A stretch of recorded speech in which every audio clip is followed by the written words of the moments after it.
Hey guys, hi, hello, and welcome to my YouTube channel. So, my name is Manny, and for those of you that don't know me, I am a second year studying computer science and philosophy at the University of Oxford, and I did the IB. So today, after the numerous comments about IB related things on my channel, I thought I'd do a video and show you exactly how I got 44 points and got 7s in all of my subjects. There's a good chance that if you're watching this video, you're either doing the IB or you're considering doing the IB. And I know that the IB gets a lot of hate for being the bane of every student's social life and being a really difficult program. I think that if you go about tackling the IB the right way and doing things in an organised manner and follow the tips that I'm about to give you in this video, there's definitely nothing stopping you from achieving a really good score, alongside having as much fun as, dare I say, the A-level students. I graduated from an international school doing the IB about a year and a half ago.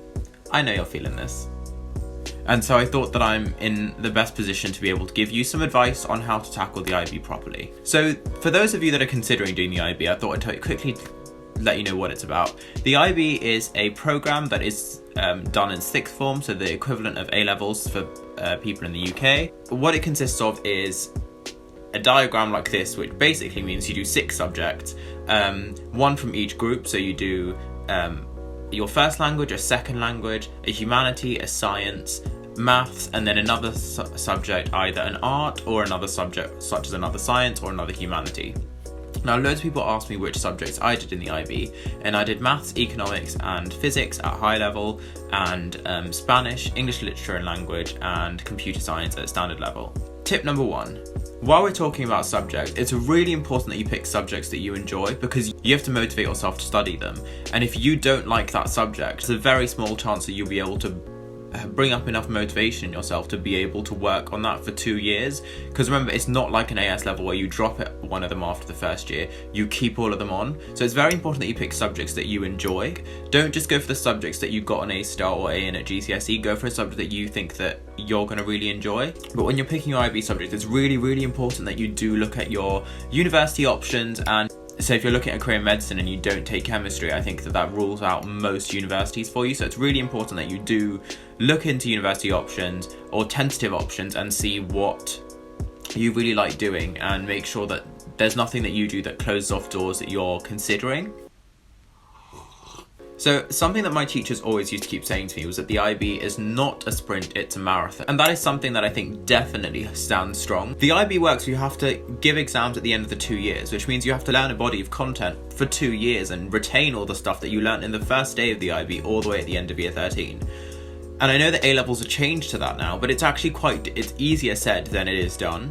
You have to be consistent. You have to make sure that you start the IB as if you are giving your exams next week. Like, it's so important that you keep up that work, just because there are so many different elements to each subject. Every subject has an internal aspect, well, most subjects have internal assessments and external assessments, being your exams. So it's very important that you keep the consistency and the motivation up. What I did that really helped me was I made flashcards for each topic that I did in each subject. So for example, in computer science, if I just finished a topic, I'd make sure that I made flashcards. I had each of the definitions and important points that I needed to learn, and then I'd go over them before one of the class tests that I'd have at the end of each topic, and then keep them away and then come back to them as I finished the next topic. So I was constantly revising, because it's so hard to be able to then start picking up stuff that you did in first year at the end of the second year, especially because it's a marathon. It's very important that you come with the right mindset. I cannot tell you how much of a difference the right mindset makes. I definitely came into the IB thinking that there was no way I was going to get anything higher than a 5 in English, because I was just not good at English. My baseline grade in year 10 was a D, but somehow by the end of the IGCSE program, I ended up getting an A star in English language. But I still thought that was quite a fluke. I was like, I've always got B's in everything. I'm just an average kid in English. But I knew that I was good at maths. So I was like, you know what? I'll do well in the science subjects. I'll do well in the maths. I'll put all my efforts there. But even though I thought myself as quite a motivated student, I was like, you know what, I'm not that good at English, I'm not that good at the languages, so English and Spanish, the max I can get is a 5, max to max 6 if I work super hard. And that was where I went wrong. You really need to come in with the mindset that, look, I can get a 7 in a subject, even like I can definitely do this. I know that if I put in the hard work and time, there's definitely nothing that can stop me. And because the IB has so many different points of assessment, if you come in with that mindset at the beginning, it gives you a much higher chance of getting it at the end. This lends into tip number 4. You need to study smart. You need to learn how you study and then go about that way, because I know that especially during school, if I did an hour or 2 hours of work for a test, that could have been, I could have retained the equivalent knowledge to someone else who's doing 8 hours, because I had figured out how I had best studied over to having done my GCSEs. So try and see what did you do well in GCSEs, and why is it that you did well in that subject? Was it just because you enjoyed that subject, or was it because of the way you revised specifically was well? I know that I'm a visual learner, so I used whiteboards like crazy for everything. I made mind maps for everything, and then I'd remember that mind map when I was in an exam. Additionally, you need to make sure, I know that a lot of teachers have the habit of going off on tangents sometimes, and I used to like taking notes in classes on everything the teachers were saying. So it's really important that when it's coming to your exam time or a class test, you get your syllabus, which is known as a guide in the IB, and you read each line in the syllabus, and you try and flip each syllabus point into a question. So if the syllabus point in a question said, students should understand the effects that different laws and legislation can have on consumer and producer surplus, turn that into a question. What effects do consumer and producer surplus have, laws and legislations have on consumer and producer surplus? Write a little paragraph. So for every syllabus point, especially in the humanities, you have a little paragraph, and for every syllabus point in the mathematical subjects, you can do mathsy questions related to it. Because remember, they cannot test you on anything that isn't specifically stated in your guide. Tip number 5 is make sure, I cannot stress how important it is to take each class test seriously. Every assessment that you have is an opportunity for you to try and master that content of that section of the syllabus. And if you're not doing well on small segments of the syllabus, it's going to be really hard when you have the entire 2 years worth to do. So whenever you have a class test, I'd try and ignore the rest of the syllabus, focus on that one section, and once you've studied it, once you've gone over the definitions, once you've gone over all the different aspects of it, go through past papers and try and look at questions that are focusing on that area. Often you can find questions that are clubbed thematically if you go online and search IB biology photosynthesis questions, or IB physics mechanics questions. So you'll find that a lot of people have already clubbed these, and then you can do those questions together. And not only class tests, try and take each assignment seriously. So for example, I know a subject like maths is, I did math high level, and every single person scared me and said, don't do it, no one gets a 7, it's super hard. But I knew that I wanted to do mathematical science university, and so I had to take it to get into a good university. And my teacher said, she literally said to me on day 1, if you do your homework every single day, you will definitely get a 7. And that always stuck to me in the back of my head, going, you know what, she said it, she's taught enough students to know that this is true. And that's what happened. If there was one subject that I did the homework regularly every single day, for every single time I had homework for 2 years straight, it would be maths. And I ended up getting a 7 in maths. So definitely be regular, be consistent with your work, try and give your level best to every assignment, because if you study now, you're only reducing the amount that you have to really try and hard to remember later when you're doing it at the end of the 2 years. The next tip, study guides. I cannot tell you how invaluable study guides are. Often, you can get lost in figuring out which textbook. There's always the debate between the Oxford or the Cambridge textbook. Oxford any day. And it's like, what do I do? Which textbook do I consult? Because there are so many nowadays. It's really important that you find the study guides. IB Prepared makes really good ones, and then there's also the Oxford University Press that makes really good ones. And they condense all the material, have them in topics, the definitions you need to know, things that your students often get wrong, and then practice questions with answers that are usually written by examiners. So I definitely get my hands on the study guides for all the subjects that you possibly can, because they are invaluable. And they're especially useful before class tests. So I wouldn't wait till the end for exams to get them. I'd get them the moment you start the IB, because they're very good for continual revision. Specifically, I want to give a shout out to my EE revision guide made by IB Prepared. Do not forget that the extended essay and theory of knowledge also have revision guides, even though they don't have an actual exam. The extended essay has a revision guide by IB Prepared, which is basically the only reason I knew how to write an extended essay.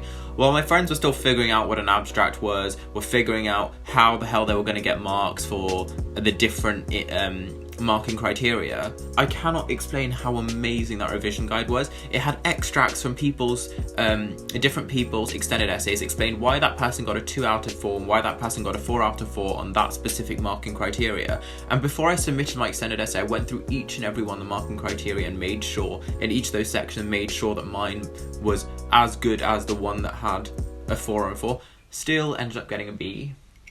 Not bitter about it, but I did maths. Why did I do maths as my extended essay? Next tip, know your paper inside out. It's so important that you become best friends with your paper. Take your exam paper out for dinner, take it for a coffee, take it everywhere. Literally, you need to become best friends with that examination paper. You need to know exactly how long it is, how many questions there are, which section of the syllabus each paper pertains. That's why mock exams and tests become all the more important, because you need to get used to how long a paper is, how long you have to write an essay, and figure out what you struggle with before you actually go into that final examination hall. Now, for those of you that are in year 12, I'm sorry this doesn't apply if you're in your second year of the IB. It's so important to use year 12 wisely. At the end of year 12, I had finished most of my IAs. Well, I was near the final drafts. I had, over the summer of year 12 and 13, I basically finished what was 80% of my extended essay. And it's so important to make sure that in year 12 you get as much of the internal assessment stuff done. And I know it may seem like you may not be mature enough to do an English essay of that level, or you feel like you might not be good enough yet. It's really important that you at least get one draft done so that you've got something ready. Because when year 13 comes, all the teachers start wrapping up their subjects and they want you to prioritize their subject over another. So everyone is going to be like, I want your extended essay in today, I want your English IA in today, your maths IA in the next day, your physics IA in the third day. It's so easy to get lost in the IA, EE, IOC, IOP, year 13, and then you will have no time to actually study for the external assessment. So in order to avoid all that commotion, you want to get your internal bits done in as much of it as you can done in year 12, so that you can focus on external assessments in year 13, because the first half of year 12, so of year 13, so December to January, will just disappear in your internal assessments unless you do them properly in year 12 and take them seriously. See, I have so many friends that got 7s in their exams at the end of the year, didn't work consistently throughout the 2 years. They got like 4s, 5s and 6s in their IAs, and then 7s in the exam, but then didn't get a 7 overall because it just wouldn't balance out at that point. So it's really important that you do justice to yourself and make sure that you get that grade that you deserve. Because also, if you have a bad exam, your IA can really help pull you up. When it comes to the extended essay and TOK, the one tip that I have is for the tips that I have for your extended essay, you do not need to be the most imaginative person ever. You're not expected to come up with your own new thesis, or they would have to award you a PhD. It's okay to base your ideas of previous EEs that you've seen, or topics that your teachers say that people have done well earlier, and modify them and apply something else. So if someone is looking at how something affects the labour market in a country, how specific facts, because remember your extended has to be very specific. If one specific factor affects the labour market in a specific country of the industry of certain people, go look at a different factor and how that affects, maybe that has a different outcome. And so remember, you're not expected to go and find something absolutely brand new. And stay away from maths, don't do maths because you're going to be like me. My next tip is probably one of my most important ones. Put yourselves in the shoes of the examiner when you're revising. Before handing any assignment in, if there's anything that you're giving over the next few days, the next few months, after the Christmas vac, it's so important that before you hand it in, you take your syllabus or your IB guide and you take the examiner report, you read the two together, and you go marking criteria by criteria on every single assignment that you hand in. So every one of your IAs, your EE, your TOK essay, and you make sure you read the marking criteria and see if you are in the bound that you want to be in. Try and use the words that they've used. So for example, in TOK, I think it definitely says something about perspectives in the top criteria. It says that you've incorporated insightful and new perspective or something like that. I made sure that in my TOK essay, I had literally said, given a contrast of perspectives, and then written, it's interesting to see how perspectives can affect the way that we perceive da-da-da. So you're signposting it. It's so important to signpost that you have read the marking criteria and you know exactly what the examiner is looking for. Many times examiners don't have very long to mark your papers, and they're doing papers every few minutes. So it's very important that you are signposting so that you're making their job easier for them and easier for them to give you marks. Often in various subjects, examiners are telling you exactly what they want to read in the mark schemes. They're giving you the exact words they want to hear. And so, for example, for a subject like physics, I remember there was something about electrons being excited from different states, and there were like specific words that they wanted to use. I didn't even know de-excite was a word, but I remember de-excite was underlined as the word they wanted to use when an electron was coming down from a higher energy to a lower energy. So when I was in the exam, I remember that even if I didn't really understand the point, I just remembered those words and I sort of used them, and I ended up getting a 7 in physics as well. So it's very important that you literally latch on to what the examiner wants. In Spanish, there was, in the highest marking band, they said you're using idiomatic expressions, so I went in ready, had like pre-learned 5 idiomatic expressions I was going to use, like gigway or random stuff like that. And coming down to my last 2 tips, remember the IB is a global course. If you go on websites like Reddit and the student room, there are banks full of resources to help you, and there are students who've already been through it like me who are ready to hand on their notes, hand on so for example, past paper questions that may be condensed down to past papers per subject for different topic areas within a subject. And so take advantage of that aspect. And my last tip is coming down to your actual exam. It's very important that you maintain that momentum right till the end. It is definitely a marathon, and the last few weeks of the IB are the most important. So if you have exams coming up this May, I cannot stress how important it is to keep up that momentum throughout the 2.5 weeks. Your exams start in the beginning of May and end about 3 weeks into May for some subjects. So for 2.5 weeks, you have sometimes 2 exams a day for 2.5 weeks straight. It's ridiculous how quickly you have to switch from Spanish in the morning to maths in the afternoon to physics and then to biology. And so it's very important that you plan revision in between those days very carefully.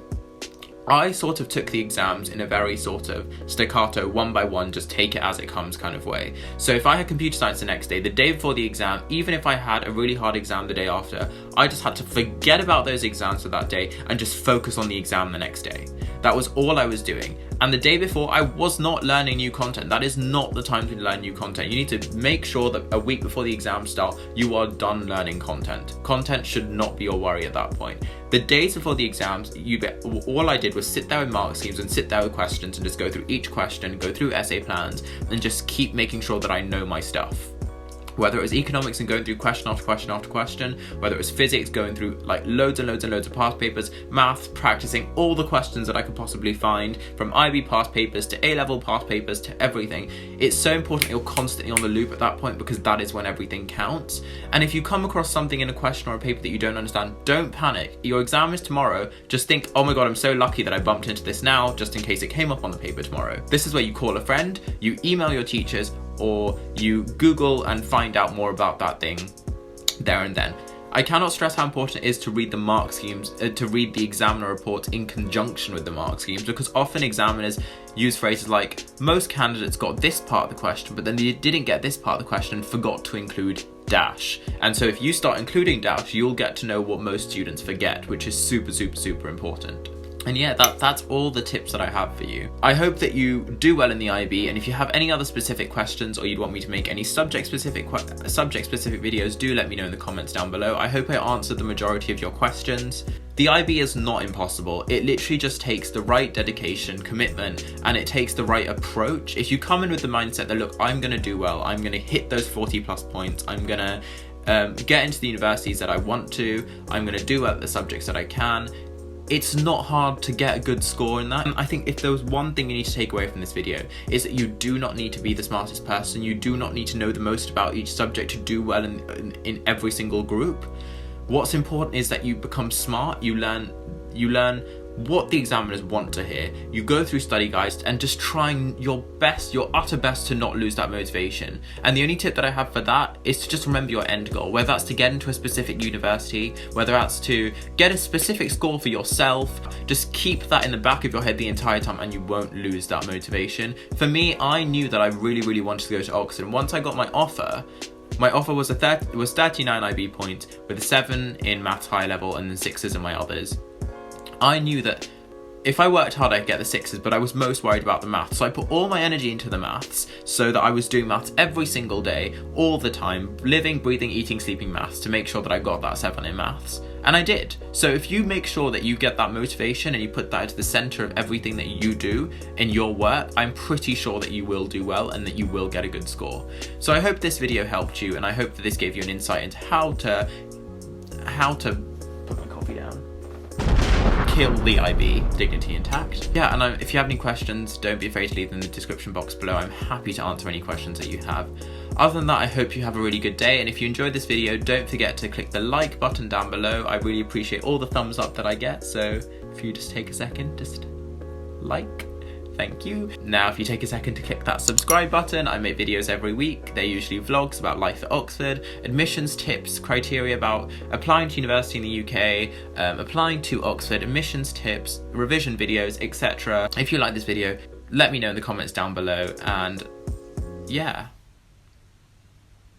I think that's how I'm going to choose to end this video. I didn't plan an ending, so this is it. Bye.